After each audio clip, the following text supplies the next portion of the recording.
Good evening. Thank you for joining us for the first in our lecture series entitled Our Founding Fathers. So who were our nation's founders? Washington, Jefferson, Franklin, Adams, Hamilton? We know the names and maybe the history, but what do we really know about them as individuals? Our founders were not always shining stars, but imperfect human beings who nevertheless achieved political greatness. While often viewed through history as a quarrelsome bunch, this group of intellectuals, merchants, politicians, and military men, known as the Founding Fathers, were able to transcend their differences and forge a new nation. This evening we are joined by Ryan Peterson from the Political Science Department at Delta College, and he was going to help us understand the men behind the fame as we explore who were the founders. Please join me in welcoming Ryan Peterson.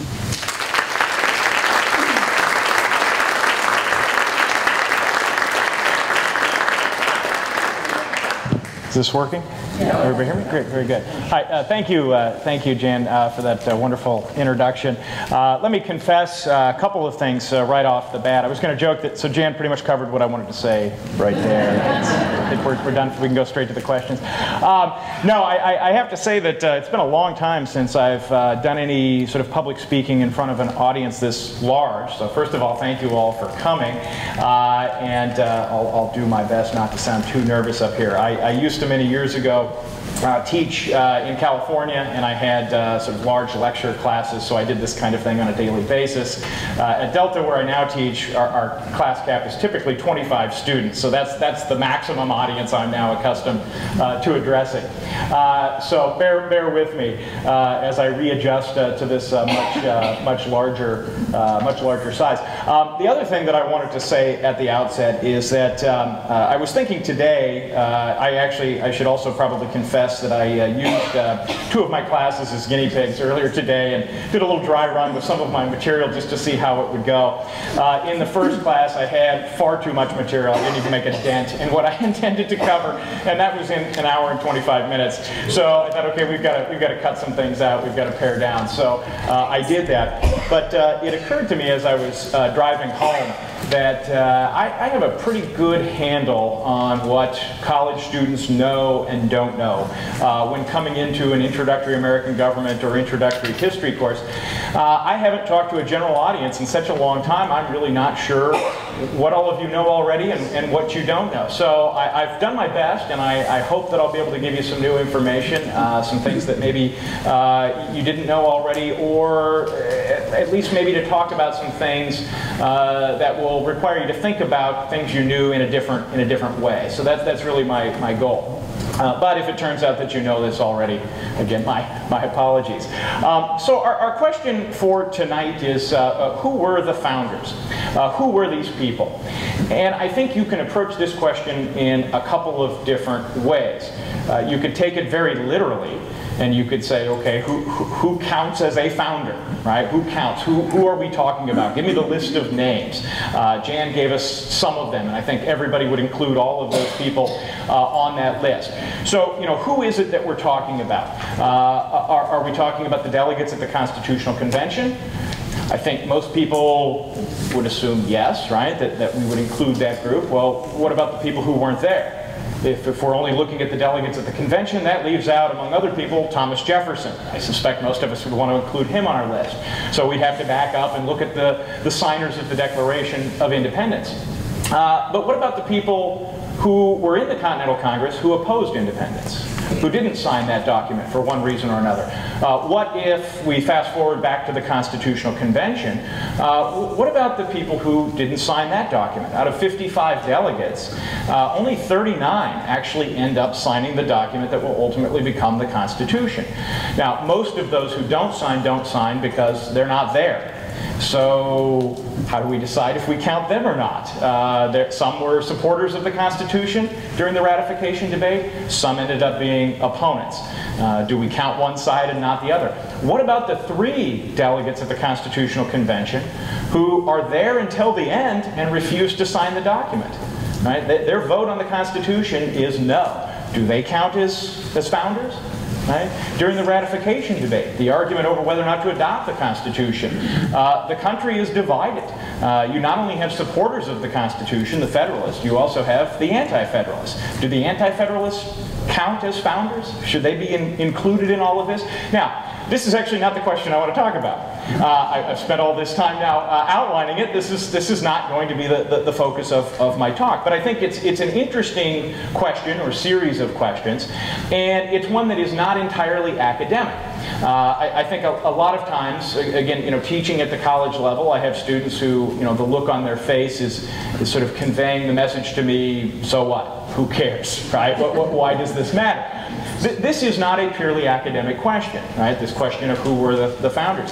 As most of you, I'm sure, already know, there is a school of thought, an interpretive philosophy in legal circles, in constitutional law, that a significant number of judges, including justices on our Supreme Court, subscribe to, known as originalism.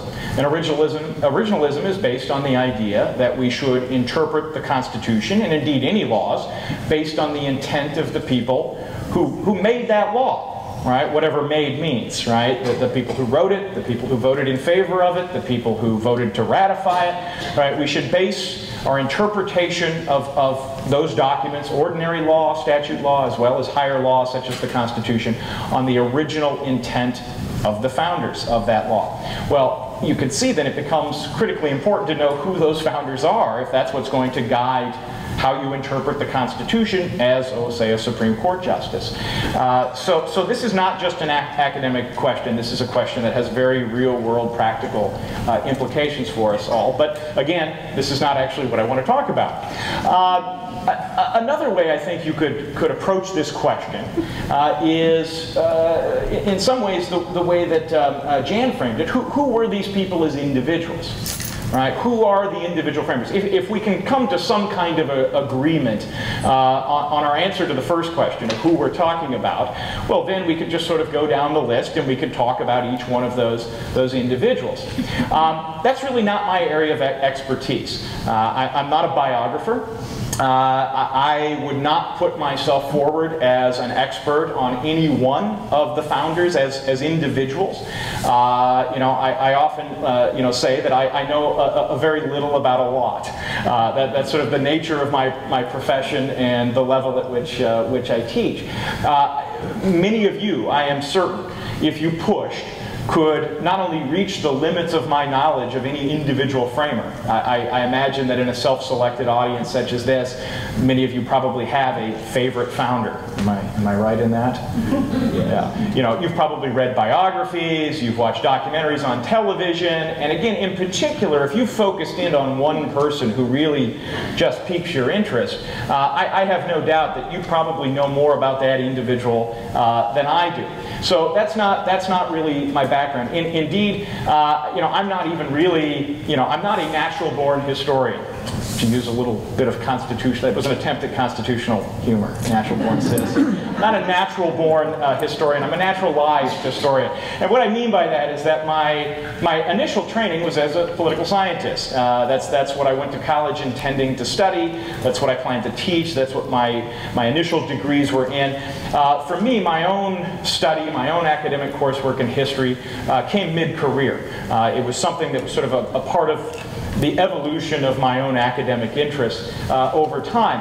And so even though I now have a certain degree of expertise in early American history, I still don't feel like a real historian in some ways. I always seem to kind of approach things from a slightly different angle than the folks who were trained initially as historians. I look through the lens of political science when I approach these things. And so for that reason, the way I want to tackle this question is a little bit different. I really struggled to come up with a way to summarize this. I thought, maybe what I'm asking here, or what I'm going to talk about is, who are the founders collectively? And that's close, but it's not exactly what I have in mind. To put it another way, I think we all have certain ideas about who the founders are. We all, I think, in our minds have an image of a founder, of a founding father, right? So we all sort of have our own answer to this question. If you're like me, mine was sort of initially based on what I learned watching Schoolhouse Rock cartoons as a kid, later reinforced by elementary school, high school civics, television, movies, watching reruns of the Swamp Fox on TV as a child, right? This is sort of what shaped my image. So what I really want to talk about is whether or not that image that we have in our mind, this answer that we have to this question, in a way, our stereotype of what a founder or what a founding father is that correct? How does that comport with reality, right? When we actually go back and look at these individuals and look at how they interact. I often encounter, in my line of work in teaching, one of two extreme views, right? I think that probably, sort of out on the street, the more common of the two is what I would refer to as founder worship, right? This reverence for the founders, for the founding fathers that borders on worship, right? Putting them up on a pedestal, seeing them as somehow, if they're still human beings, man, they're better human beings than we are, right? They're sure better than us. They're certainly better than the politicians we have today. That kind of a thing. I think that is sort of captured with this painting. This is the mural. Some of you may have seen this. This is the mural that is in the entrance in the rotunda of the National Archives building in Washington, D.C. It was done in 1936 by Barry Faulkner. And this, to me, kind of captures this idea of founder worship, right? There is no attempt here to portray any sort of historical reality, right? The delegates at the Constitutional Convention in this mural appear now to be in ancient Rome. George Washington has a cape and is about, 7.5 feet tall. I believe this is supposed to be James Madison delivering the Constitution to him. Madison in real life was somewhere in the neighborhood of like 5'3", 5'4", so he also appears to be, he's only 7 feet tall. We have the marble columns, we have the outdoors. I mean, again, this is not grounded in historical reality. This is that kind of mind's eye, founder worship version of early American history. So I encounter this a lot. On the other extreme, the one that I probably encounter more on campus, more in dealing with college students, is who cares who the founders are? Who cares what they think? They're just a bunch of old dead white guys, right? That's the kind of that's become, and for many years has been the sort of standard kind of college pseudo-intellectual way of dismissing the founders and their importance. I think both of these extremes really miss something. They miss the point. They miss something very important. As is often the case, I think the truth lies somewhere in the middle. There's a kernel of truth, I think, to both of these. But in reality, it's really neither extreme. So who were the founders? To the dead old white guys crowd, I think we do have to acknowledge that this was not anything like a representative sample of the society then or now, right? These were, in fact, all men. They were, in fact, all white. Women did not have full political rights and were not included as delegates at the Constitutional Convention. So, in a sense, right, we have to say that is correct. This is a group of individuals who I like to describe as political elites. They are all political elites at this point in their careers, in their lives, in varying degrees, some more elite than others. They are not necessarily all from economic elite backgrounds, and I think that's something very important to understand. Nor are they a monolithic group of like-minded people. If they were, you wouldn't have the need to have so many compromises made during the course of the Constitutional Convention. And I should say that as a political scientist, I'm going to take license here, I'm going to cheat a little, and I'm going to focus primarily on the delegates at the Constitutional Convention from this point forward, which is not my answer to the first approach to this question. There certainly, I think, are other people that I would include in this category of founders. But again, I have this sort of built-in bias as a political science professor to focus in on this political act that's going to take place in Philadelphia in 1787. And to some extent, I'm even going to hone in on James Madison the most, who I think holds the most appeal for most political scientists. He's the individual who's going to go on to become known, even by his own contemporaries, as the father of the Constitution, and rightly so, given his contributions at this meeting. So this is not a representative cross-section of society by any stretch of the imagination, but it is not just a bunch of old dead white guys. And again, there was a lot of diversity within this group of people. As I say here, many, perhaps even most, depending on how we define our terms, were quite revolutionary. They were quite young and quite revolutionary for their time. Now, the reason I put most with a question mark there is because I suppose in some ways whether or not it's most depends on your definition of young and old. We'll get into the ages here in a second. You know, I know my kids would, you know, they would certainly include probably everybody from here on down as old, so most would not be considered young. One of my sons actually once asked me, he said, Dad, in the olden days when you were a kid, problem with that right there, in the olden days when you were a kid, did people actually see in black and white, or was it just the TV was in black and white? And I didn't quite know where to even start. I'm like, well, okay, first of all, when I was a kid, it wasn't the olden days. Second of all, we had color television. Third, you know, so on and so it is somewhat subjective. But take a look at some of this information, right? Of the delegates at the Constitutional Convention, and again, we have 55 who are there for either all or part of the 3.5 months that they're meeting in Philadelphia.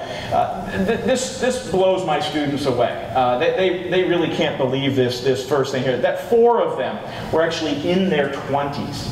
Right? They were in their 20s. The youngest delegate, right, was 26 years old. Right? I challenge my students. Right? You try to top being part of founding a national government by the time you're 26. Right? You go out and do that. 14 were in their 30s. The bulk of them were in their 40s. And the average age of all the delegates was 42. Only 14 were in their 50s or older, and most of those were actually in their 50s. You get a few outliers. Ben Franklin is one that we'll talk about here in just a second, but most were actually in their 50s. What I did is I pulled out sort of 3 of my favorites who I think represent some of the points that I would like to emphasize in answering this question about who these people were.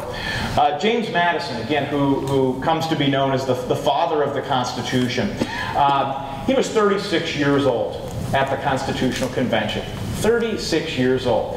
This first number represents his age at the time of the Declaration of Independence. So what I did is I took their birth dates insofar as we know what they were, calculated how old they were on the 4th of July, 1776, and then how old were they in the summer of 1787. So Madison is all of 25 years old when the Declaration of Independence is signed. He's 36 years old when he'll become the father of the Constitution. Hamilton, who, as we will see, and as most of you I'm sure will see when you come back and listen to the lecture that focuses entirely on Hamilton, was somewhere between 19 and 21 years old at the time that independence is declared. His college studies are actually interrupted because of the Revolutionary War. At the Constitutional Convention, where despite the fact that he's coming and going throughout the several months that they're meeting, is arguably still one of the most important people there, if nothing else as a foil for James Madison. He really, I don't want to get ahead of myself, but he really ends up sort of helping out Madison and helping Madison make his case and making Madison look more moderate because of the things that Hamilton is willing to say and that people generally think that he actually believes. But he's all of 30 to 32 years old. Now, why the range is there? Because we don't know exactly how old he was. His birth date was recorded differently. There are 2 dates that seem to be most likely, and nobody is really certain which is his actual birthday. And it is possible that he may have known and intentionally used one or the other to his own advantage, right? When you're seeking an apprenticeship, when you want to be employable, at that time it looked better to be young, right? So you go with the date that makes you look like you're 13 instead of the one that makes you look like you're 16. Maybe later in life you shift to the older date. So we don't know, and again, this is going to have to do with the circumstances into which he is born, and we'll talk more about that. Lastly, here we have Ben Franklin, and this is remarkable. This is just amazing to me. Franklin is already 70, right, in 1776. I always tell my students that he would have been eligible for Social Security, right, for 5 years, right, had anybody thought to invent Social Security yet, right, which obviously they hadn't. At the Constitutional Convention, he will be the oldest of all 55 of the delegates. He's 81 years old. When I am 81, if I am still working, I can guarantee you that I will no longer be attending committee meetings. Not gonna happen. So this to me is just absolutely remarkable. What I'd like to do next is to talk a little bit more about each of these three people, with a heavy bias on James Madison here, and again try to drive home maybe my overall point, which is that the framers in reality are somewhere in between the two extreme views that we talked about earlier. And I'd like to do this in kind of a visual way. And so what I want to do right now is to ask you all to do something. I would like you to picture in your mind's eye a founder. Picture a founder. Picture the image of a founding father, right, in your mind. Okay, now describe a founder to me. Just give me some features one at a time. Yeah. A farmer. A farmer? Okay, a farmer. What else? I've got a stand where I don't have a light directly in my eyes. What else? Powdered wig. Powdered wig, right? Or at the very least, white hair, right? Yeah. A lawyer. A lawyer, okay. Some of this, though, we're reading in between the lines. Farmer, lawyer, we don't necessarily know occupation. I'm looking for more physical features, right? Describe a portrait of a framer to me. Yeah. A white male. A white male, yeah. They wear knickers. They wear knickers, okay. Knee brace. Yeah, knee brace. Yeah, we could argue about what exactly we call the pants, but yeah, what else? Heavy set. Heavy set, okay. There's some these are different answers than I get from my students. This is interesting. Generally on the short side compared to today. Yeah, by today's standards, right? You can't always tell that from a portrait or from a paint when their heights are, relative. But yeah. Well, again, can we see that in a painting? I'm talking visual image right now, primarily at this stage. They were often on horseback. What's that? On horseback? Yeah. Right. Okay. Yeah. Stern. Oh, yes. Stern. Very important. Well dressed. Well dressed. Yes. Okay. Let me show you a picture here. Does this fit more or less with the image that you had in mind? Does this look like a founder? Look like a founding father? Yeah. I love that whoever said stern, my students always pick that one. I don't know what it is that makes them hone in on that. But they always say a stern look on their face. Nobody's ever smiling, right? I had a student today who had a hypothesis, I guess, for that. He said it's because they couldn't take selfies, right? That they're not smiling, because if you can do this, you're going to smile. But if you actually have to sit in your best clothes for a painter, right, you're probably going to be looking more like this. But I think this is the image, right, that we have of a founder or of a founding father. This is the sort of picture that most of us have in our minds. Only there's a problem. There's a problem with this image, particularly of Madison. This painting was done in 1833. This is a founder. This is a founding father. This is arguably the most important founder in many respects. But it's that founder in 1833. When was the Constitutional Convention? 1787. How many years later is this? Who's good at math? 46. Yeah, I cheated. I wrote it down. I can't do math in public, so I have to do it ahead of time. This is, you know, approximately. We don't, on the painting, we don't have like an exact day, right? And it's not that they sat down and did this in, you know, 5 minutes, but roughly 46 years later. This is the father of the Constitution, but it's the father of the Constitution 46 years after he participated in the event that made him the father of the Constitution. So I thought it'd be interesting to work backwards, right? Let's sort of reverse time. Let's go back and let's look at Madison sort of at younger and younger ages until we can get back to as close to 1787 as we can get. So here's the next portrait that I found for you. This is Madison as President of the United States. This was painted in 1816. So this is close to the end of his time in office. And I think that may affect things here. You've all, I'm sure, noticed that when you see a president being sworn into their first term, and you compare that image to how they look, right, 8 years later, they have aged at least 16 years in the space of that. I mean, I distinctly remember, this is the first time this happened to me. I think I was too young for this to really happen before. But I distinctly recall when Barack Obama was being sworn in, thinking he looked too young to be the President of the United States. I saw him addressing the UN yesterday, the day before yesterday, and I thought, he doesn't have that problem anymore, right? The time in office, I mean, it's a stressful job, and you know, there is actual research that has shown that stress, you know, causes aging. It causes the appearance of chronological aging. So this is Madison near the end of his term. He has dealt with the War of 1812, which you can imagine that was a bit of a stress. So he still kind of has, I think, that founding father image. I mean, we've got the white hair, we've got the ruffles, we've got the big coat, we've got the stern face. You know, definitely still looks like a founder. But this is 29 years after the Constitutional Convention. So we're still not even close, right, to the time that we are actually interested in. Going back just a little bit further, this is somewhere, we don't have an exact date on this portrait. This was painted somewhere between 1805 and 1807. So we're somewhere between 18 and 20 years after the Constitutional Convention. This is Madison as the Secretary of State. So far, I've not really proven my point. I've not proven anything other than he still looks like a founding father, right? He's still got the basic look going there. But again, we're still possibly as much as 20 years later. Let me go back one more. Now we're starting to get a little bit closer. This is a portrait from 1792, so just 5 years after the convention. Now, at first glance, I think to our eye, he still has the kind of stereotypical look, perhaps, of a founder. Madison clearly did not have good luck in the hair. I think he was born with gray hair and a receding hairline. As far as I can tell from portraits, that was the case.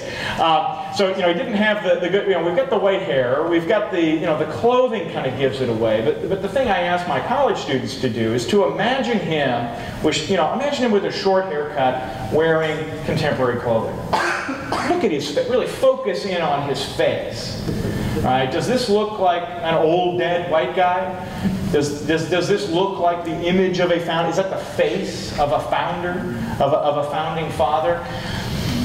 I don't think so, right? I think he already looks too young. But again, this is 5 years after the Constitutional Convention. Now, I have been unable, I don't think there exists a portrait of Madison, not one that was done from life, that is, you know, from 1787 or you know, plus or minus a year. The best that I have been able to do in all of my searching is one that was done a little bit before. This is from 1783, so this is actually 4 years before.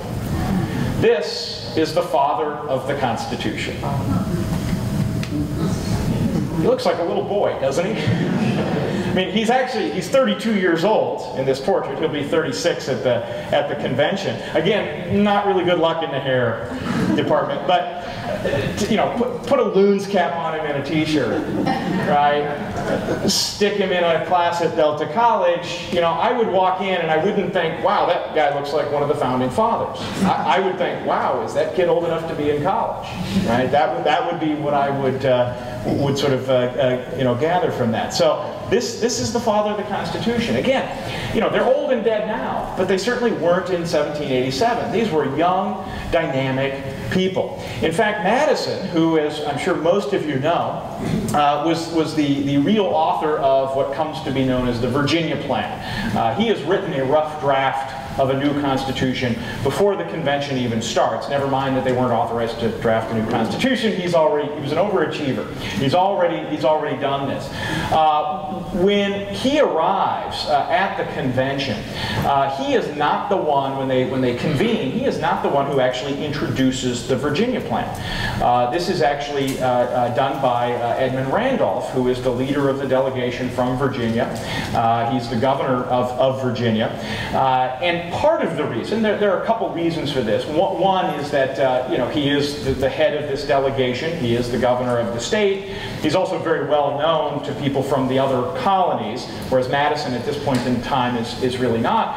But one of the reasons that Madison does this is because he's concerned that he looks so young. He realizes that he looks so young, that if he's the one who introduces this, people won't take it seriously. The other delegates are going to say, who is this kid from Virginia, and why does he think he can write a constitution, for the country? Whereas Edmund Randolph isn't going to have that problem. The irony here is that Edmund Randolph is actually 2 years younger than James Madison. Right? The difference is he just looks his age, right? He actually looks, the part, whereas Madison, other than the hair, really, I think, looks too young. All right.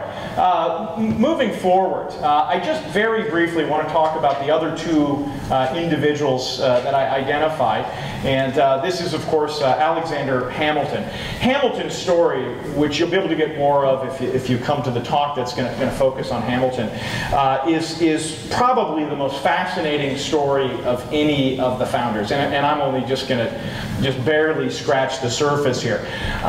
He is not someone who was born into a life of wealth and privilege. Some of the founders most certainly were. And again, by the time we get to 1787, they are all political elites. Most of them are fairly well off, or at least, they're living the lifestyle, even if they don't actually have the money to back that up.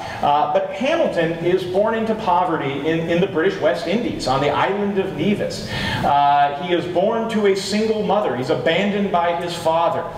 So raised by a single mom who dies when he is a very, still a boy. Again, because we don't know his exact birth date, he's somewhere between 13 to maybe 15 when his mother dies. He ends up being adopted by a local merchant. By this time, he's now on the island of St. Kitts, still in the British West Indies, who really sees his potential, realizes that this kid is a prodigy. He's a genius, and it's just remarkable what happens. The community actually raises funds to send him to the 13 colonies, to send him to New York, to North America, to get an education. So this is not somebody, again, coming from a privileged background. This is not somebody with a silver spoon in his mouth. And it's because of this that he actually ends up in what will become his adoptive home state, the state that he is representing at the Constitutional Convention, and that is New York. He ends up at what was then called King's College. It still exists and is in operation to this day. Some of you may know this. They had to change the name because once the revolution starts, King's College, yeah, people are going to vandalize that sign, right? So you have to change the name. Yeah, somebody said it's Columbia University. And if you go to their website, to this day, their logo is a crown. This is one of a handful of colonial colleges in the United States that are older than the country. They predate independence. So he is a student at King's College at Columbia University when the Revolutionary War breaks out. He joins the cause. He's a supporter of liberty.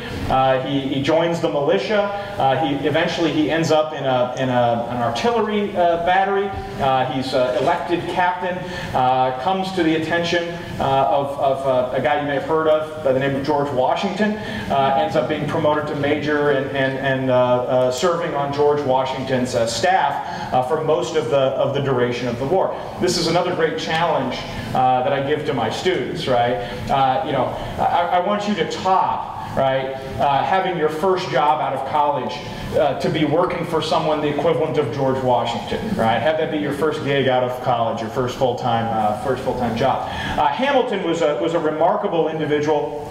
Also a genius, just a brilliant sort of guy, but he was the sort of guy who let you know that he was a genius. He was smarter than you, and he let you know that he was smarter than you, and that rubbed a lot of people the wrong way. Probably not a coincidence that he ends up dying in a duel, right, as a result of that personality. But a very influential founder, and again, a personal story that illustrates what I'm trying to really drive home this evening, and that is that these are not the people who we sometimes stereotypically think they are. They aren't all coming from this background of wealth and privilege, even though some, very clearly do. Last but not least, we have Ben Franklin. This is a portrait from 1785, so this one's actually quite close to the time period that I'm focusing on of 1787. Franklin, as we mentioned, is the oldest delegate at the convention. He's 79 years old in this picture. He'll be 81 at the convention itself. His story is also fascinating. Again, another delegate who does not come from a privileged background. He was one of, get this kind of blows my mind, one of, depending on which side of the family you're looking at, 17 or 10 kids, right? One of the 17 children that his dad fathers, one of the 10 kids that his mom, who is his dad's second wife, gives birth to.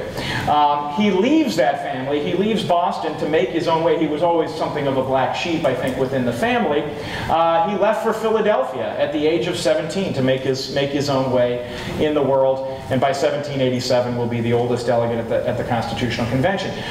Now, part of the reason I include Franklin in this is because I think it's important to illustrate that, chronological age isn't everything. That doesn't tell us everything about the way people think. And you can be chronologically old and nonetheless be quite revolutionary, maybe even radical in your thinking. And I think that Ben Franklin is a fantastic example of that. Franklin, as some of you may know, some of you may not, had a son. William Franklin. William was the royal governor of New Jersey at the time that the Revolution breaks out. William Franklin, the younger Franklin, right? If we sort of follow, conventional wisdom, we would expect the child would be the rebel, right? The child's going to join the cause and fight the Revolutionary War. Dad would be the stodgy old conservative who says, no, son, you've got to stay loyal to your country. It's just the opposite with the Franklins. Ben Franklin, of course, is, from the get-go, the patriot. William Franklin is a loyalist. He stays loyal to the king to the very end. He's actually arrested during the course of the war. He's imprisoned. When the war is over, he actually ends up going to England, where he lives out the rest of his life, even though he was from North America, born in North America, because he was loyal to the end. He and his father had a meeting, right, during the war, before he is arrested, where Ben Franklin tries to convince his son to change sides. In my mind, this is sort of the reverse of what happens in Star Wars, right? So instead of, join me on the dark side, right, we'll rule the universe, it's join me on the good side, right? Join me on the side of light, join me on in the cause of liberty, right, and come over to my side. And it's William Franklin, it's the younger Franklin, who is the more conservative. No, Dad, you're out to lunch. That's nuts. That's treason, right? What are you doing? As a result of that, it actually has kind of a sad ending. This pretty much ruins their personal relationship. They never really talk again. There's some correspondence between them. I had the great privilege of actually being able to see and handle some of the letters between Franklin and his son when his son is in England later in life. Fascinating read, but very stiff, very awkward.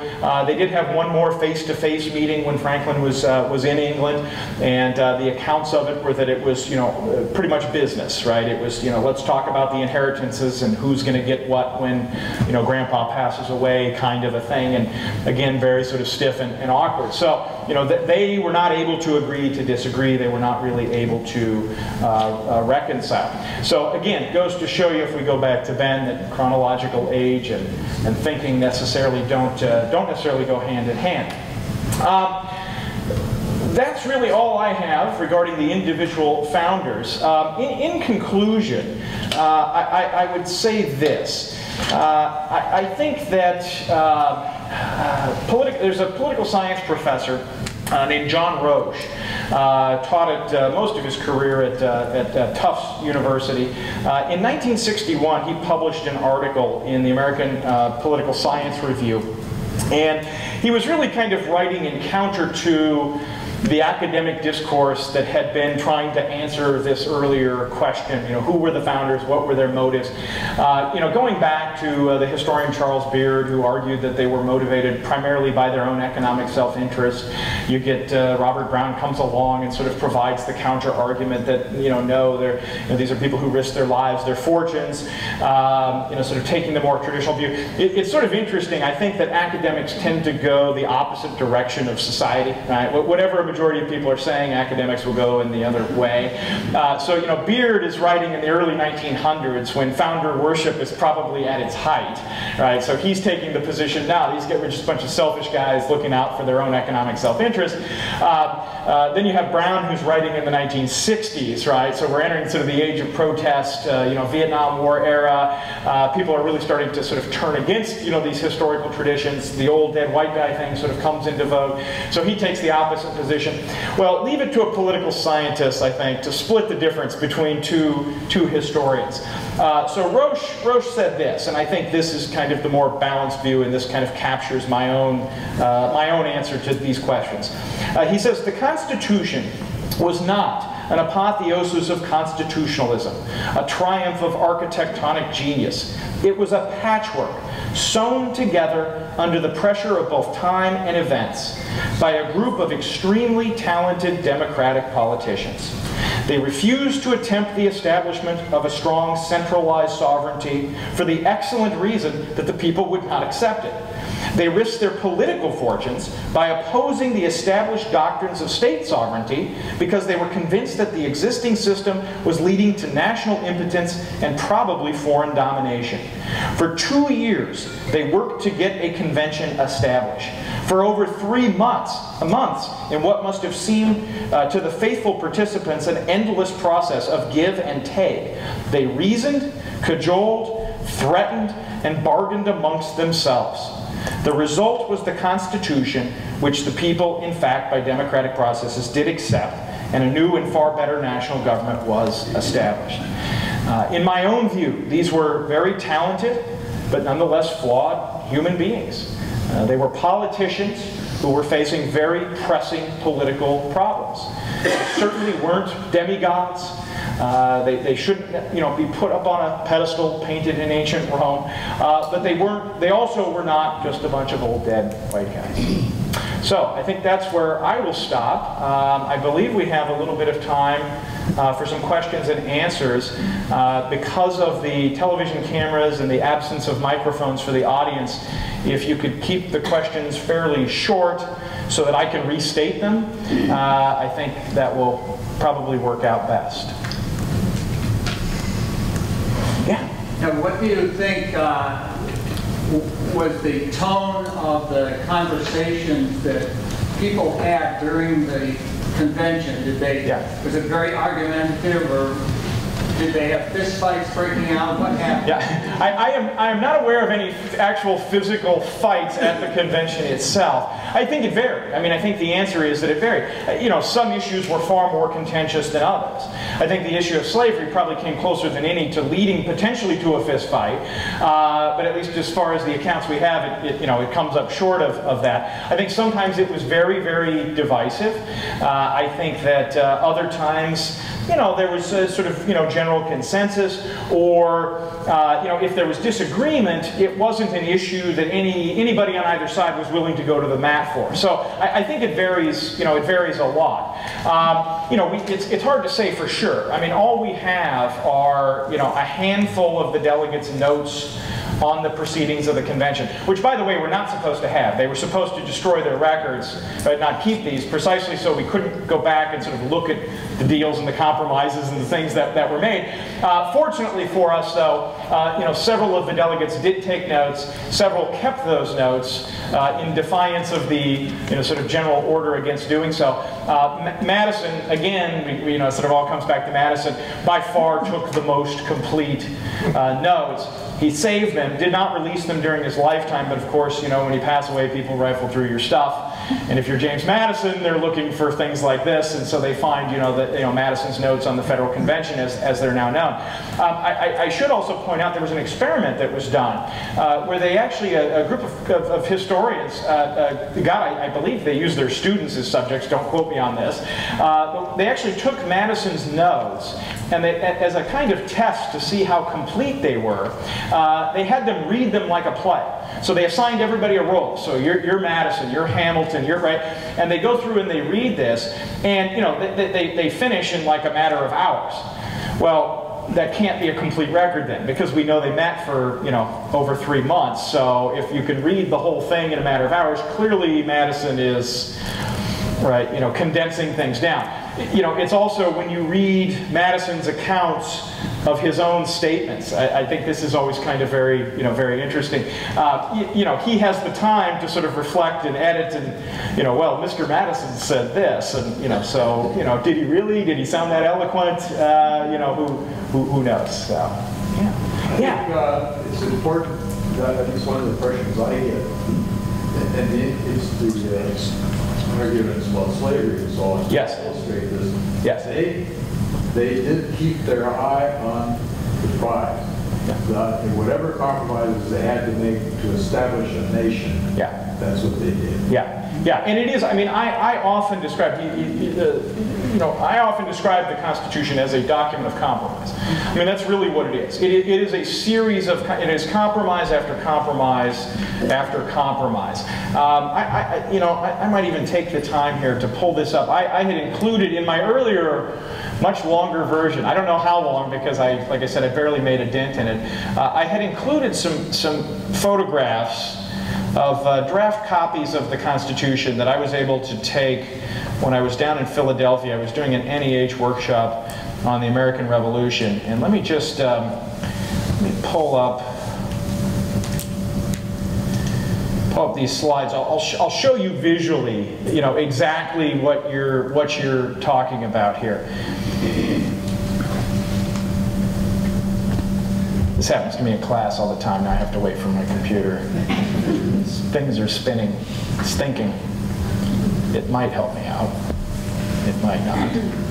Well, of course, another very important document that a lot of people had read was Ben Franklin's autobiography. Yes, yes, which is a fascinating read and an entertaining read. I mean, he could write, and it was, you know, it's so readable, right? Yeah, he was referring to Ben Franklin's, if you didn't hear him in the back, Ben Franklin's autobiography, certainly a worthwhile read. Here we go. Okay, so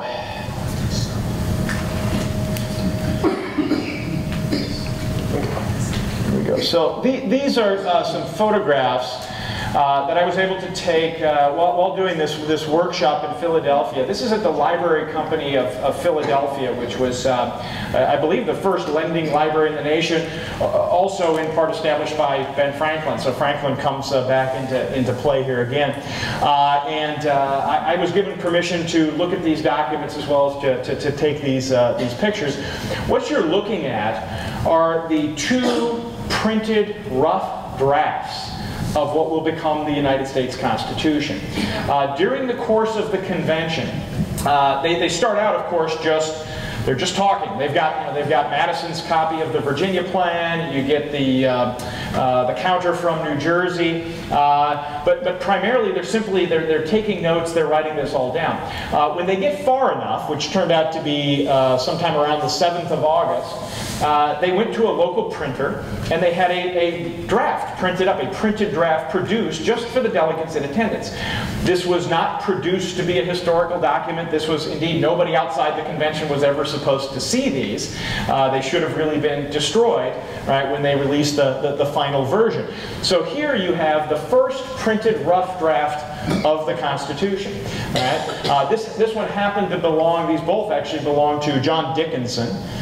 Dickinson was a very interesting character. We didn't really have time to get into him much, but Dickinson was at the convention, he's representing Delaware, but he also had connections to Pennsylvania. He owned property on both sides of the Delaware River. At one point in time, the title was different then, but at one point in time, he was actually briefly, simultaneously, the governor of both of those states, the equivalent of the governor. Again, his title was something like president of whatever council, right? I mean, it wasn't governor, but he's the equivalent of a modern day governor. And his terms overlap by like a period of 2 weeks. So, you know, imagine being the governor of Michigan and Ohio at the same time. Well, that could never happen, right? You know, this tells you something, I think, about the regard with which people held Dickinson at that time. He was the primary author of the Olive Branch Petition, the last-ditch attempt to reconcile with the British government. He opposed independence, but when the Declaration is in fact adopted, he is one of only a handful of the signers who then actually actually serve in the military. He takes a commission as a brigadier general. He actually, at one point, resigns that commission, and then later served apparently in a battle as an ordinary private. So, you know, interesting guy, right? Just an interesting guy. And these were his copies of the Constitution. The second draft. Then over here is from September 13th, so we're just a few days away from when they're done on September 17th. So, to your point, right, about the compromise, about sort of this being a work in progress and keeping their eye on the prize.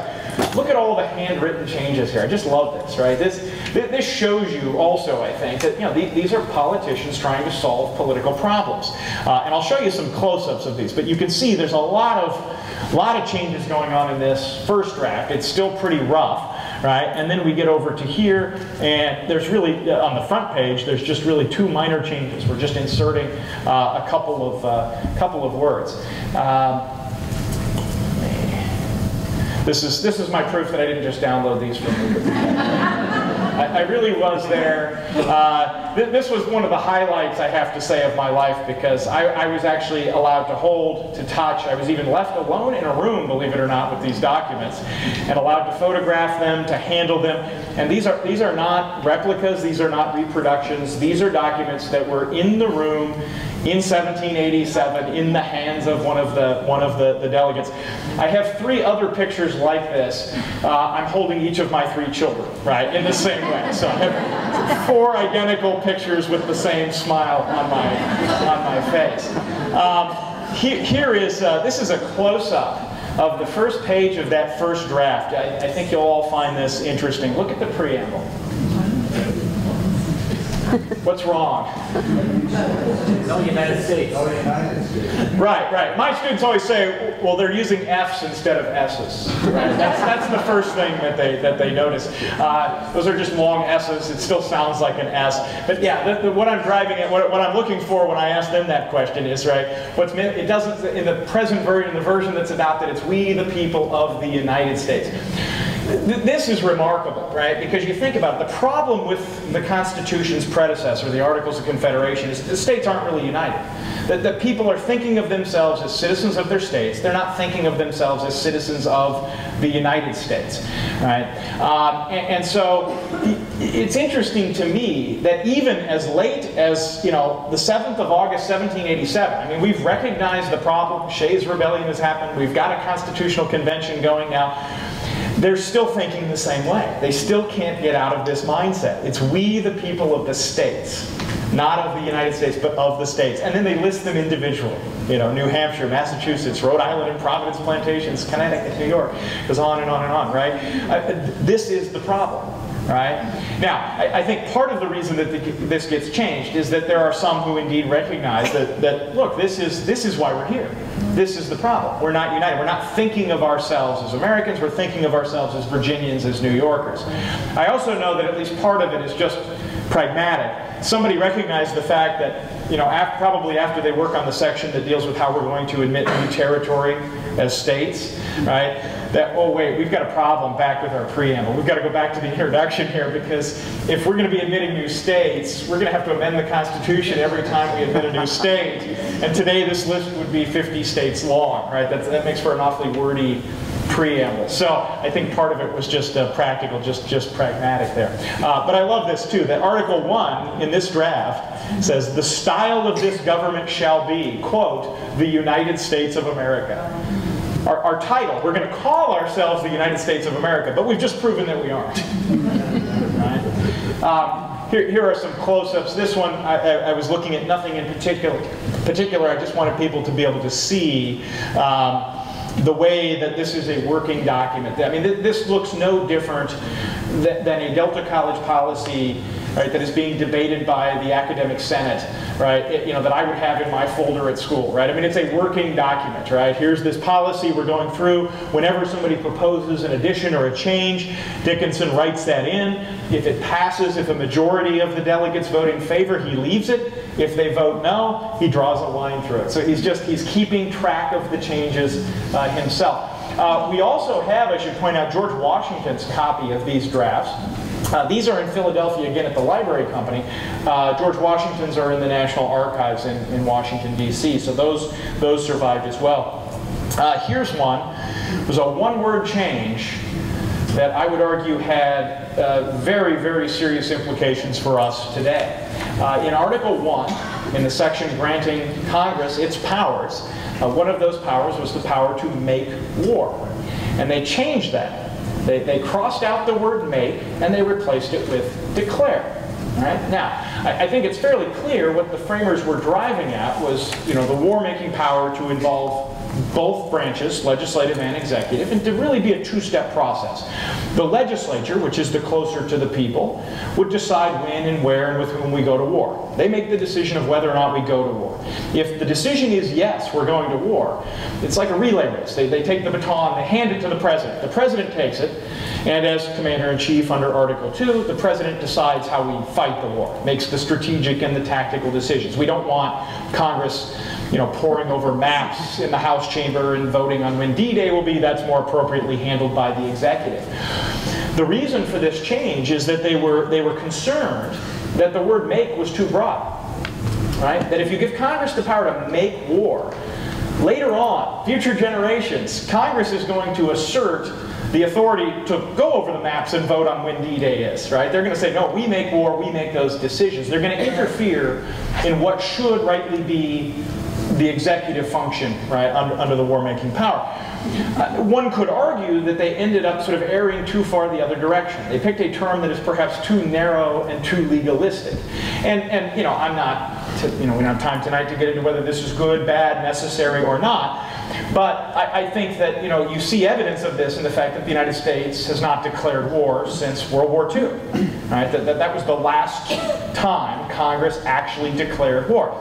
Every military operation since then has been done at the behest of a president.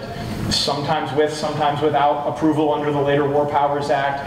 But modern presidents have the ability to say, well, I don't need Congress's permission because this isn't a war. I don't need a declaration. This isn't World War II. I'm not out to, get the unconditional surrender of Germany and Japan. This is a far more limited operation. It's well within my authority as Commander-in-Chief. If I need that declaration, under international law, I'll go get it. So, it inadvertently allowed a shift in power from the legislative to the executive.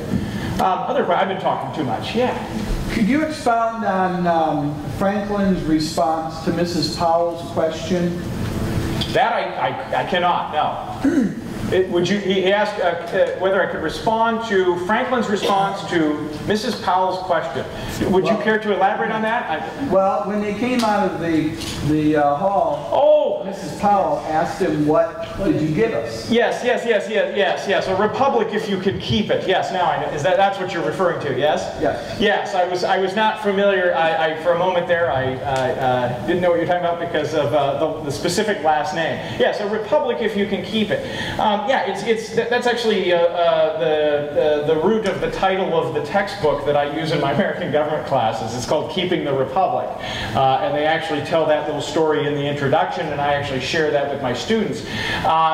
Yeah, I mean, it's based on the idea that when you have a republic, when you have a representative democracy, that such a system of government working is, of course, based on an educated citizenry being active participants in that government.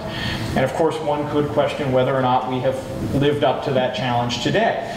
Voter turnout, as most of you know, in presidential elections hovers around the 50% mark. You know, in 1996, we actually dropped below 50%. Less than half of the eligible voters actually voted in the biggest election that we have once every 4 years. In midterm elections, that number drops off to about 37% seems to be sort of the magic number in midterm congressional elections. You can get elections in the spring, primaries, state and local elections where there's nobody national on the ballot, and turnout will drop to the teens. Primaries in some of the states, particularly in the caucus states, I mean, if you really look at turnout, you get like single-digit turnout in some of those states. So. Yeah, I don't know if that's what you were looking for, but that's sort of where I would well, go with that. The comment that he made is, if you can keep it, yes, which implies you could lose it. Oh, absolutely. That's what I'm saying, and I think one could argue or at least discuss whether or not we are at some sort of tipping point, some sort of verge where if we don't shape up, if we don't get engaged, if we don't participate, I mean, voting once every 2 years, right, is a pretty minimal requirement. I mean, that's as obligations go, that's pretty minimal, and yet we seem to not be able to do that. Now, there is, of course, there's another school of thought, which is that low voter turnout actually reflects that people are reasonably happy, that it actually might be a good sign rather than a bad sign. We do know that voter turnout tends to shoot up, it tends to spike when things are bad, when the economy is bad, when we're at war. What motivates people to vote isn't always good news. Other questions? Yes. Could you discuss the variety of views that the founders had about the presidency, the executive branch, in terms of how they saw that office and who wanted it to be strong, who wanted it to be weak? Yeah, thank you for asking. He's asking if we could if I could talk a little bit about the different views regarding the office of the president. And there's so many things I could spend another hour probably just now launching off of that question. So I don't forget, let me first come back to something I referenced earlier. I said that Hamilton sometimes helped Madison, and I think your question sort of reminds me of, I think, one of the ways in which he did this. Hamilton, he was accused of being a monarchist, and I don't know, deep down he probably was in some way, right?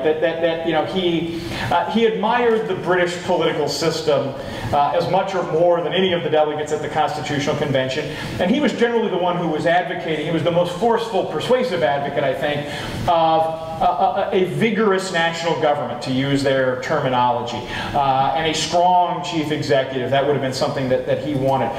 Later on, when he ends up in Washington's cabinet, he's the first Secretary of the Treasury. There is the sense, people have described the fact that he sort of viewed Washington as kind of an elected monarch. I mean, not formally, not officially, right? But he's sort of playing the role of the king, and then he saw himself as the king's first minister, as the prime minister, right, as the Secretary of the Treasury. For some reason, Jefferson, who held the ostensibly higher position of Secretary of State, he wasn't the prime minister for some reason in Hamilton's mind. But I think Hamilton during the convention, if you go back and you look at Madison's notes, it's entertaining. It's kind of funny. He will get up and say things, and it's unclear whether he really believes what he's saying, or whether or not he is simply trying to help out Madison by making him look more reasonable and more moderate, right? And there is a point where he actually stands up, and I'm paraphrasing just a little bit, he basically says, look, we all know that Britain has the best system of government in the world. That's really what we should copy here. That's really what we should do. And he does this at a point at which people are having problems with Madison's Virginia plan, that this is going to create too strong of a national government. It's going to weaken the states too much. And so Hamilton gets up and says, well, we ought to just have the British system. Suddenly Madison goes from being this like radical nationalist to being this really reasonable, moderate guy who was pursuing a kind of middle-of-the-road compromise position. And, you know, one wonders if afterwards, you know, it's like, you know, did they fist bump and, you know, hey, thanks for that. I appreciate that. That helped me out there.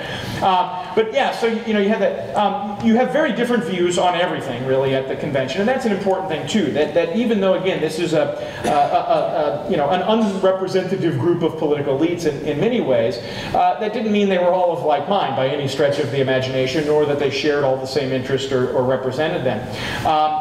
You know, the end result is that we actually have a comparatively weak chief executive. Some would argue too weak to actually work. That the reason modern presidents have to do things that appear to be exceeding their constitutional authority on such regular basis, some would argue, is because if they didn't, the system wouldn't function. That legislatures simply can't meet the day-to-day demands of government, that you need a stronger chief executive. There's a historian, I believe it was Jack Rakoff, who I think was at Stanford University. I hope I'm attributing this to the right person. And he said that, you know, Madison in particular, Madison's views on executive power were naive, even in 1787. Right, that they're so fearful, almost paranoid of tyranny, of giving any one person too much power, that they err so far on the side of caution that they create a chief executive that is just really too weak to be up to the tasks you know, that a national government really demands. And, you know, I don't know if this is fair or not. I'm kind of a Madison fan, so don't take this the wrong way. But, you know, I think it's probably not a rousing endorsement of your theories of executive power that when you are the president, a foreign army captures the Capitol and burns down the White House, right? So again, maybe not fair, maybe not a direct connection between those two, but symbolically, in some ways, I think it kind of fits. Yeah, yes, sir. This is a can of worms questions that was asked somewhat earlier, but I don't think you heard it. Okay. When you asked about what did these people have in common? Yes. Somebody said they were Christian. Yeah. Mm-hmm. And that, were they? Yeah. That's a somewhat complicated answer. I think you said it was a can of worms, right? Yeah. So you've prepared this. Yeah, I think there is no single answer. Some were, undoubtedly. You know, you could sort of go down the list, and some of them certainly were believing, practicing Christians.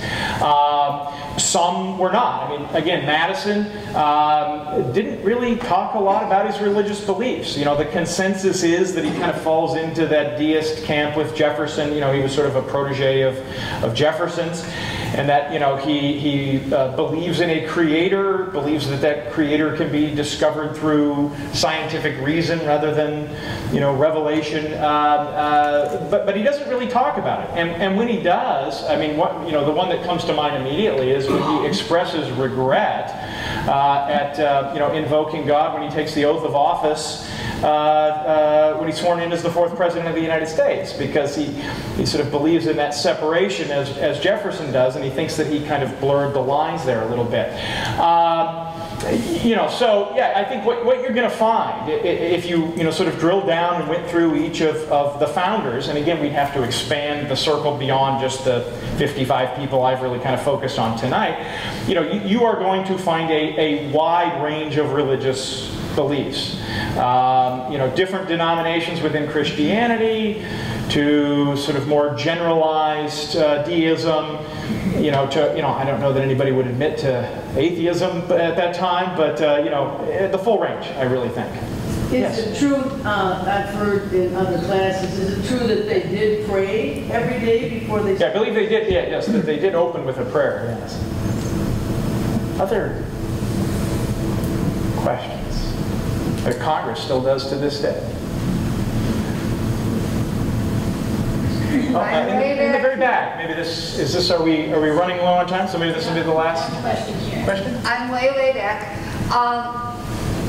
As you talk about expanding the circle to include more founders, at what point would you stop? Because I can think of all of those colonists who were out in the boonies, for lack of a better word, who had a stake in this. Right. And how did they participate? Right. So she's asking, for those who couldn't hear, in expanding out our circle, you know, as we include additional people in this category of founders, right, where do we stop? Where do we draw the line? I don't have a good answer to that. I mean, you may have noticed I avoided really sort of answering that first question, right? And it's because it's a hard one to answer. It's one that, again, is probably the greatest difficulty, for judges who consider themselves to be originalists, right? Is who do you include? Where do you draw that line? And the thought has occurred to me, right? Do you include, for example, somebody who served as a private in their their militia, right, during the war? I mean they had a role to play, obviously an essential role in the founding, but that's not usually quite what we mean, right? We usually sort of focus on the people at the top. So I'm afraid I have like a completely unsatisfying and unsatisfactory answer for you, and that is I don't know. I don't know how far out you go. I think it's a discussion I would love to have. That's the kind of thing that I like to talk about, right? Is sort of where do we start, and then how far out do we go? Who counts and who doesn't? For me, again, I think, like I said, one of the most fascinating questions is how you treat the people who were opposed. How do you include them in this? Somebody said yes when I asked if, do we count the anti-federalists?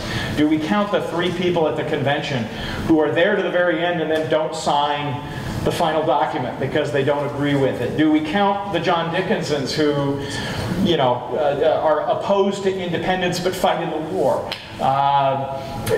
That to me, I think, is just, that's a really, really fascinating question. And then if we do count them, and I think you have to, right? I think you have to. How do you do that? How do you incorporate them into this notion of who the founders were? How do you incorporate them into some idea of original intent? What is the intent of a group of people who are not of like mind? What is the intent? What was the original intent behind a clause in the Constitution that had to be changed because everybody had a different first choice and they couldn't agree, and so they hammer out a compromise where they adopt their second or maybe their third choice because that's what they can live with? I don't know how you do that exactly, but it's a fascinating question and an interesting problem, I think. Gina, turning it back over to you.